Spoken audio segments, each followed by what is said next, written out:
à tous, c'est Mélissa en Mélo, on se retrouve aujourd'hui pour un update lecture. Un des updates lecture pour mon Sweetie Gourmet Challenge. Il y a mon chat qui s'énerve.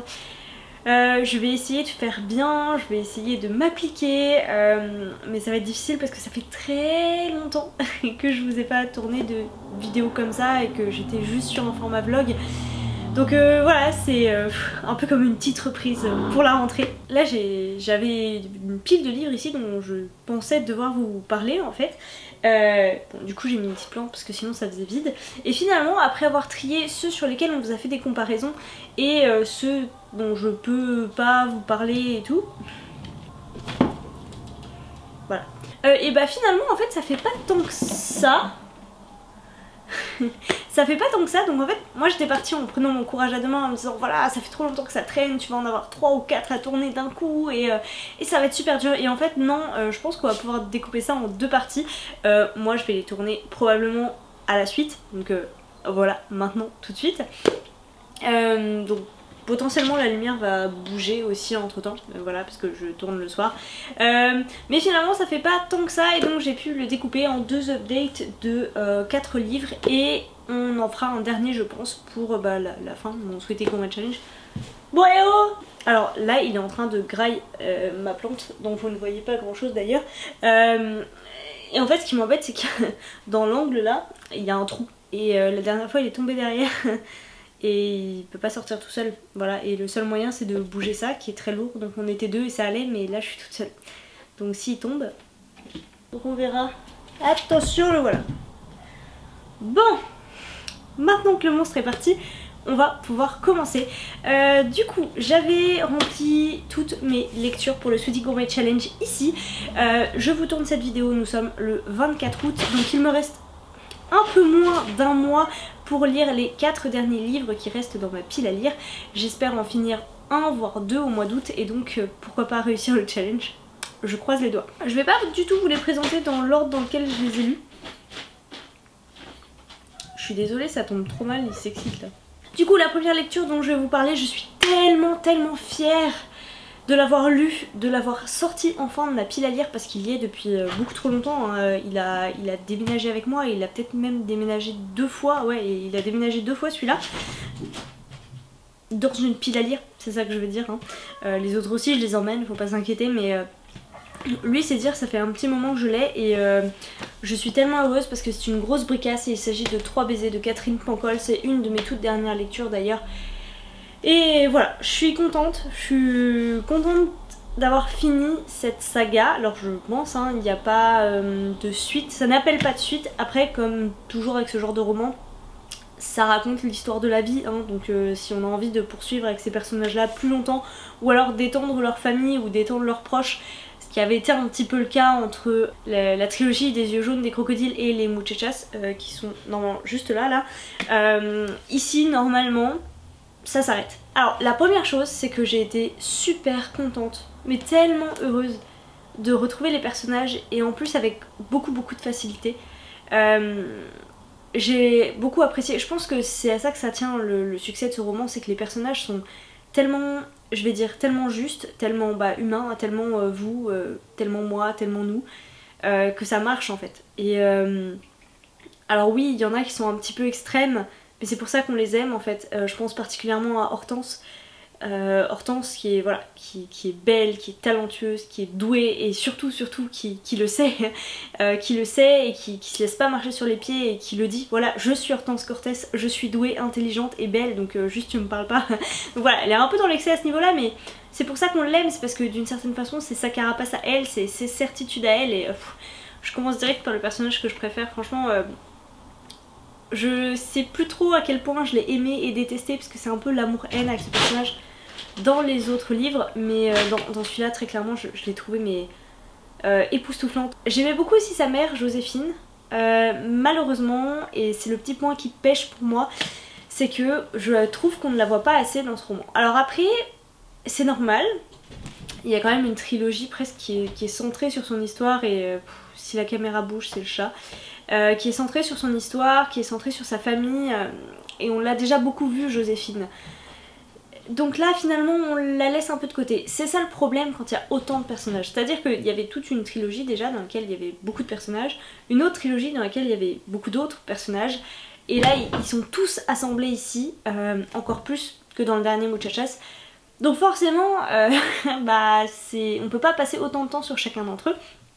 Et j'ai bien senti que Joséphine et Philippe, et un petit peu Alexandre, le fils de Philippe et Iris, c'est pas qu'ils passent à la trappe, mais c'est qu'ils sont moins importants. Voilà, ils sont en fond, on va dire. On les voit, on passe un peu de temps avec eux, on est content de les retrouver, et je pense que c'est surtout pour ça qu'ils sont là en fait, c'est parce que bah, le public est content de les voir. Mais ils font pas partie à part entière de l'histoire. Et c'est dommage parce que il y avait des choses à en dire en fait, parce que dans le fond de cette histoire là, dans ce second plan, il y a des choses qui se passent, et Joséphine qui arrive à une période compliquée de la vie de femme qui est la ménopause, et avec des doutes, et voilà, puis elle a toujours été, enfin, c'est quelqu'un d'un peu, je vais pas dire faible, mais voilà, c'est quelqu'un qui a pas qui a du mal à s'imposer, et voilà, avec cette période là ça a été compliqué pour elle, et puis ses doutes par rapport à son couple qui est quand même assez particulier, enfin voilà, il y avait des choses à raconter, et du coup je suis un petit peu triste, mais en même temps on pouvait pas faire une brique de, là je crois déjà qui fait à peu près 900 pages, voilà, on n'avait pas fait 1200 pages pour parler davantage de Joséphine, mais voilà, c'est un petit peu mon petit regret, c'est ces personnages qui sont partis un peu la trappe, et du coup ça a réveillé en moi un peu comme certains romans dont je vais vous parler aujourd'hui, et beaucoup de choses qui reviennent, et après réflexion je pense que c'est dû à mon âge tout simplement. J'ai cette année en particulier un gros accès de nostalgie pour toutes les choses que j'ai lues et aimées, et j'ai juste envie de les relire et de les re-aimer comme je les ai aimées à l'époque en fait. Enfin je sais pas, de me remettre dans ces sensations que j'avais quand j'ai lu pour la première fois Harry Potter, les Pierre Bottero, Twilight, les chroniques du bout du monde, et puis bah voilà, Pancol aussi en fait partie. Je pense que Marie Laberge, ça va pas tarder, l'envie de le relire va revenir me prendre très bientôt. Les Aphones, bref voilà, toutes ces choses qui sont vraiment très chères à mon cœur, les Pullman aussi, et que j'ai envie de relire très fort. Bref voilà, donc en fait ça j'étais contente parce que du coup ça m'a permis de retrouver ces personnages, retrouver cette ambiance, cette douceur de la vie, mais en même temps c'est les difficultés, les destins qui s'entremêlent et qui se croisent sans vraiment se toucher, parfois qui restent parallèles, et puis enfin voilà, c'était super. Alors par contre j'ai quand même des petits points négatifs, qui sont des vrais points négatifs cette fois, et pas juste le fait de pas voir assez Joséphine. La première chose c'est que on part là-dedans encore plus qu'avant, ce qui était déjà... ça a commencé je pense dans le 3e tome, les écureuils de Central Park sont tristes le lundi je pense. On rencontre un personnage, enfin il y a un bébé qui naît tout simplement, bah on le rencontre, il naît, il s'appelle Junior, et en fait avec ce personnage là, et on l'avait déjà dit avec Mélo quand on vous avait parlé des Muchachas je crois, ça remonte mais j'essaierai de vous retrouver la vidéo, on part dans un délire un petit peu fantastique, voilà, un petit peu fantastique, un petit peu tiré par les cheveux, fantastico-scientifique, voilà, avec le personnage de Junior qui est donc un bébé dans le 3e tome, qui a 7 ans mais qui en fait a la maturité intellectuelle d'un homme de quoi dire, ouais, peut-être 20-30 ans quoi.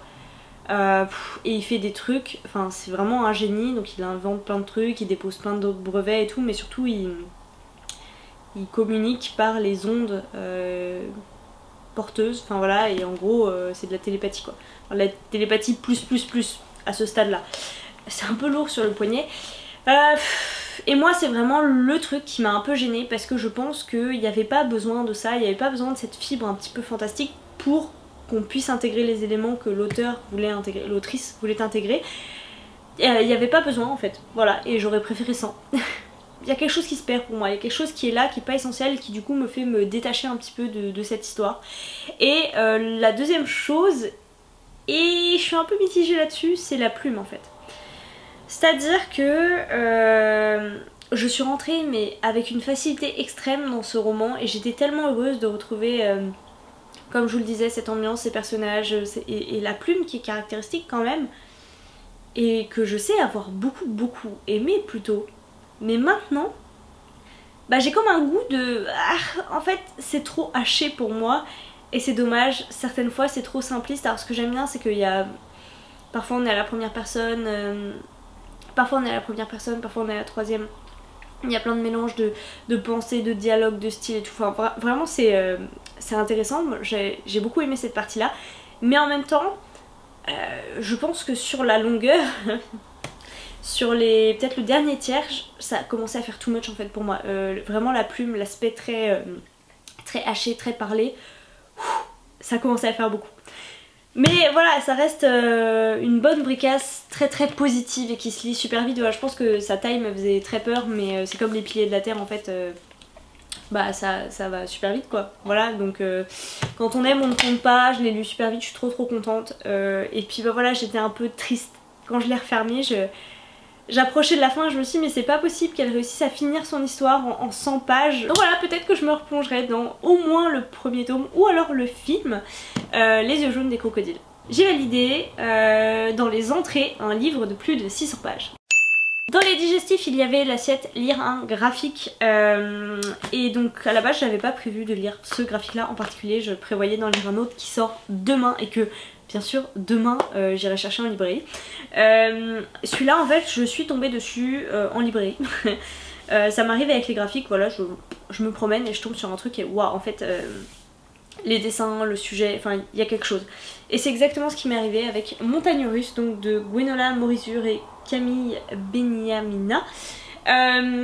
Très clairement, comme on peut le voir sur la couverture, ça va traiter de la maternité ou plutôt de la difficulté à devenir maman. Alors derrière il y a écrit une histoire d'amour et d'amitié de celles qui nous prennent par surprise, nous oxygènent et nous métamorphosent. En fait très clairement ce qui m'a donné trop envie de lire cette BD c'est l'aspect graphique. Attendez, j'essaye de vous montrer ça. Voilà. J'ai été très attirée par les planches que je trouve vraiment super jolies. Très colorées, le style de dessin me plaît beaucoup.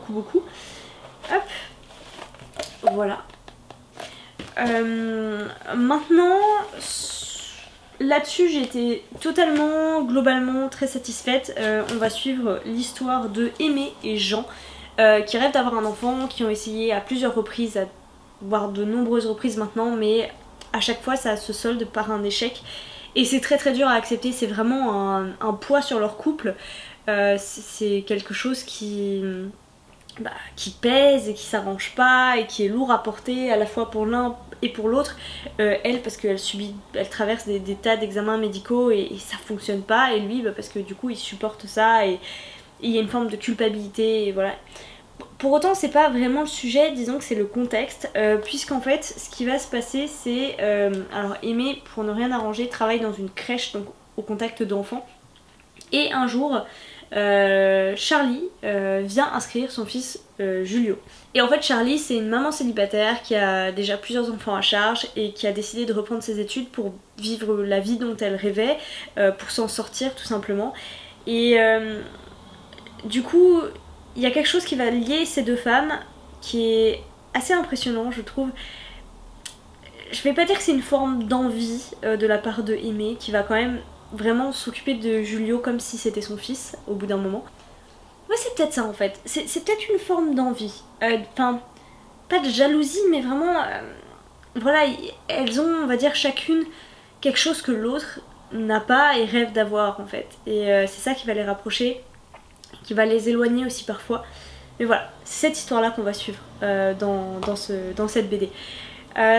Pour moi le gros point positif, je l'ai déjà dit, c'est les dessins. Ça reste ce qui m'a attiré en premier et ce qui voilà, ce qui reste pour moi c'est vraiment les planches que je trouve trop belles et l'utilisation des couleurs et voilà, ça marche vraiment super bien. Il y a aussi la force qui est transmise à travers les images de ce désir d'être mère que je trouve tellement puissant et tellement beau. L'histoire entre les deux femmes qui est très beau aussi, enfin voilà, je veux dire toutes les émotions sont passées, elles étaient là et j'en suis très heureuse. Maintenant ce que je regrette, je vais pas dire que c'était trop court, mais ce qui m'a manqué je dirais c'est peut-être plus de dialogue, peut-être, enfin je sais pas, il y a un truc qui manquait en fait. Soit dans la longueur, soit dans les dialogues, voilà, il y avait un manque, je saurais pas exactement mettre le doigt dessus. Mais j'ai passé un bon moment en reste, hein. C'est très beau et voilà, c'est une belle histoire que j'ai appréciée. Maintenant voilà, pour ressentir ces montagnes russes et tout, peut-être que pour moi il aurait fallu que ce soit un tout petit peu plus long. Autant celle-ci c'est une lecture que j'ai fait au tout début du challenge, autant celle-ci c'est à nouveau une de mes dernières lectures et il s'agit de Budo. Donc je m'appelle Budo, je suis de l'ami imaginaire de Max depuis 5 ans, c'est lui qui m'a inventé, c'est ainsi que je suis née de Matthew Dix. C'est chez Flammarion Jeunesse, j'en avais entendu parler au tout début où j'ai découvert YouTube, donc on va dire il y a 5 ans maintenant je pense. Ouais, tu viens? Ouais, viens là. Viens là. Ok. Franchement ce roman, ça a été un petit peu compliqué au début. J'ai eu énormément de mal à me mettre dans l'histoire. Je pense qu'il m'a bien fallu 150 à 200 pages pour vraiment rentrer à fond dans le truc quoi. Par contre une fois que j'y étais. Je pouvais plus le lâcher et j'ai trouvé ça super cool. Déjà parlons du concept. Le concept c'est Budo qui est effectivement un ami imaginaire et qui est le narrateur de cette histoire à la première personne du singulier. Budo est un ami imaginaire, c'est l'ami de Max, c'est dans le titre. Sa particularité c'est que donc du coup il ne peut communiquer qu'avec Max ou avec d'autres amis imaginaires, d'autres enfants. C'est précisé que c'est l'ami imaginaire de Max depuis 5 ans parce que a priori, je m'y connais assez peu, c'est rare qu'un ami imaginaire dure dans le temps aussi longtemps. 5 ans c'est beaucoup. Et donc voilà, on va suivre ce personnage et d'une certaine façon les limites de son monde à lui, à savoir que en l'occurrence Max l'a inventé qui peut traverser des portes, ce qui n'est pas le cas de tous les amis imaginaires par exemple. Il l'a inventé avec une forme à peu près humaine, ce qui n'est pas le cas de certains amis imaginaires qui sont juste un serre-tête ou un robot ou voilà ce genre de choses. Et donc cet ami imaginaire va... Et donc on va suivre Max à travers les yeux de son ami imaginaire Budo, avec toutes les particularités qu'a Max, puisque Max est visiblement, alors le mot n'est jamais dit je crois, mais il est autiste, peut-être autiste Asperger, je sais pas, mais voilà. Il est autiste, donc déjà au niveau de sa scolarité c'est compliqué, dans sa famille c'est pas évident non plus d'essayer de comprendre ce qu'a cet enfant. Et donc un jour Max va se faire enlever et Budo va essayer, enfin tout faire pour le retrouver et le sauver, alors que il a ses limites d'amis imaginaires, à savoir qu'il ne peut communiquer qu'avec Max ou avec d'autres amis imaginaires. J'ai trouvé ça très beau comme histoire. Comme je vous le disais au début, le démarrage où Budo nous explique la limite des différents amis imaginaires, le lien qu'il peut avoir avec Max, les particularités de Max qui sont très importantes pour la suite de l'histoire, tout ça, ça prend du temps. Ça prend du temps, mais une fois du coup qu'on a passé ce moment, franchement j'ai beaucoup apprécié cette lecture. Je dirais pas que j'ai appris beaucoup de choses par rapport à l'autisme de Max, mais par contre je trouve ça intéressant en fait d'avoir, pour avoir lu juste avant Le Chant de Loon, d'avoir cette vision là qui n'est pas du tout la même de ce que peut être la vie d'un enfant autiste qui va dans une école classique quoi, et dont les parents ne savent pas trop ce qu'il a, parfois même sont dans le déni complet. Donc voilà, ça c'était un aspect très intéressant. Maintenant toute l'aventure en soi de Max, de l'ami imaginaire, j'ai trouvé ça vraiment bien fait aussi. Donc voilà, c'était au début mitigé, puis à la fin vraiment je suis contente de l'avoir lu, je suis contente de l'avoir, d'ailleurs je vais le garder. Contrairement au Chant de Loon, je pense que celui-là je vais le revendre. Mais voilà, très belle approche, très joli roman jeunesse je dirais. Donc voilà. Et donc je vous ai même pas dit quelle assiette je validais avec ce roman. Je valide un fromage puisque Budo il est dans ma pile à lire depuis eh bien juin ou juillet 2020 ou 2019. 2020 je pense. Oh peut-être bien 2019. À vérifier. La lecture suivante, et on va aller très vite parce que je pense que si vous êtes là, soit vous l'avez lu, soit vous ne souhaitez pas le lire, mais en tout cas vous savez de quoi il s'agit. Harry Potter et le prisonnier d'Azkaban dans cette sublime édition. Si vous avez suivi, je les ai rachetés tous dans cette édition là, que je trouve absolument magnifique. Je dirais pas que c'est une des plus belles éditions en français que j'ai... Si, je pense. Je pense que c'est une de mes éditions préférées en français. Il y a les hardbacks que Gallimard avait sortis il y a très longtemps, une très belle collection, vous savez... bleu, vert, rouge, enfin voilà, des couvertures unies, tout ça, bref, on va pas s'égarer. Harry Potter et le prisonnier d'Azkaban que j'ai lu en lecture commune avec Renard de Brume, si je ne me trompe pas sur son pseudo. Coucou. Et bah franchement c'était très sympa. Alors déjà en soi les lectures communes, moi j'aime beaucoup, surtout quand on arrive à trouver un équilibre de rythme avec sa partenaire de lecture commune. Vous savez qu'on a fait une lecture commune avec Mélo et en fait après c'est ma faute, j'étais un peu lente, puis elle a du temps, elle était un peu emballée dans le truc, donc finalement sur la fin on s'est lâché, on s'est désynchronisé. Mais en l'occurrence là on a réussi à se tenir au rythme qu'on s'était fixé et à vraiment échanger à chaque fois entre les différents chapitres. Et j'ai retrouvé mais tellement de choses que j'avais oubliées moi avec la vision que j'avais du film et qui effectivement zappe plein de petits détails, certes petits mais qui font tellement la richesse et la profondeur de ce roman là et voilà, et j'étais trop joie d'avoir lu ça, donc ma foi je pense que j'ai juste envie de continuer ces relectures, donc voilà, la prochaine ça va être Harry Potter tome 4, Harry Potter et la coupe de feu, et je sais en plus que dans Harry Potter et la coupe de feu il y a encore beaucoup de choses qui changent, donc oui mon chat. Donc voilà le plaisir de retrouver cette lecture qui était pour moi vraiment une lecture d'enfant, parce que je l'ai lu la première fois, je sais pas quel âge j'avais, mais 12, même pas 12 ans je pense, même pas 10-11 ans, et waouh. Donc trop de plaisir, trop heureuse qu'on ait pu faire cette lecture commune également, c'était fort sympathique et bref, l'édition est trop belle. Et donc du coup avec Harry Potter 3 je valide les desserts, une lecture commune. Et donc avec la scène des souvenirs c'était ma deuxième lecture commune. Et ce sera tout pour cette première passe sur mes lectures du Sweetie Gourmet Challenge. Comme d'habitude je vous attends en commentaire, venez me dire si vous avez lu ces livres ou pas, si je vous ai donné envie de les lire pour certains. Après c'est... oui, il y a une BD, un one shot et sinon c'est des suites de sagas, donc bon voilà. Mais je vous attends quand même pour venir en discuter. Dites-moi également où est-ce que vous en êtes vous dans votre Sweetie Gourmet Challenge, est-ce que vous avez beaucoup avancé, est-ce que ce challenge vous a plu, est-ce que vous êtes arrivé là où vous le souhaitiez? Dites-moi tout, je vous attends. Et en attendant une prochaine vidéo, je vous souhaite à toutes et à tous de très belles lectures.